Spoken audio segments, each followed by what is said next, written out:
Hi there, let's have a look at question 1 from the June 2020 International A-Level Maths paper FP2. So we've got the first question, which gives us an identity, so d2y dx squared plus 3x dy dx is 2 cos x, and it wants us to express d3y dx cubed in terms of x, dy dx, d2y dx squared.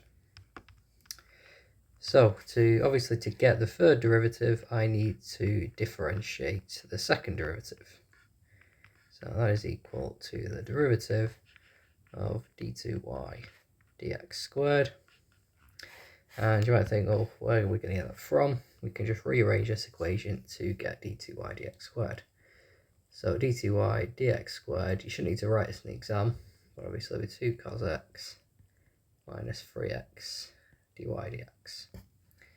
So I'm going to differentiate 2 cos x minus 3x dy dx. Differentiate cosine, you get minus sine, so that is minus 2 sine of x. And then here I've got a product, so I need to differentiate term by term. Remember, I've got that minus in front of it, so minus, differentiate the 3x to get me 3, so that's 3 dy dx.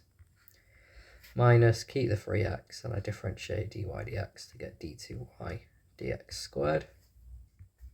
And that is simply it for the first question, or for part A. So we are then told for part B, x equals 0, y equals 2, dy dx equals 5. Determine the value of the third derivative, x equals 0. So d3y dx cubed when x is equal to 0. It's going to give me minus 2 sine of 0, which you know is 0, minus 3 dy dx. We're told that dy dx is equal to 5. And then, well, we're not told the value of the second derivative, but it's being times by x, which you know is 0 anyway. We just have to hope that d2y dx squared doesn't have a 1 over x term or something in there. Well, that's going to go away 0, that's going to go away 0. I'm left with minus 15. And then for part C, x plus y is a series in ascending powers of x, up to including a term in x cubed. So this is using our Maclaurin series because we've been looking at when x equals 0.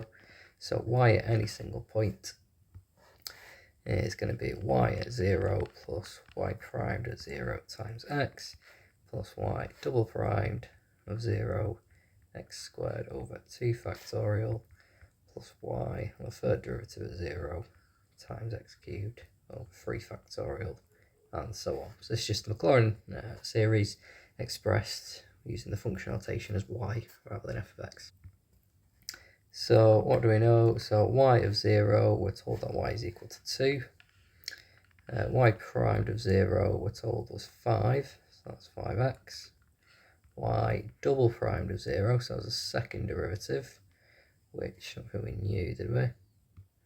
So if we go back up to this equation here, we've got an equation there for the second derivative. So if I evaluate that as 0, so that's going to give me 2 because cos of 0 is 0, and then that's going to go away. So it's just 2. So that's going to be 2x squared over 2 factorial, or just x squared. And then the third derivative we just worked out was minus 15, which we divide by 3 factorial. Obviously the 3 is going to make it minus 5, so it'll be minus 5 over 2 x cubed plus the higher order terms. And there we are done.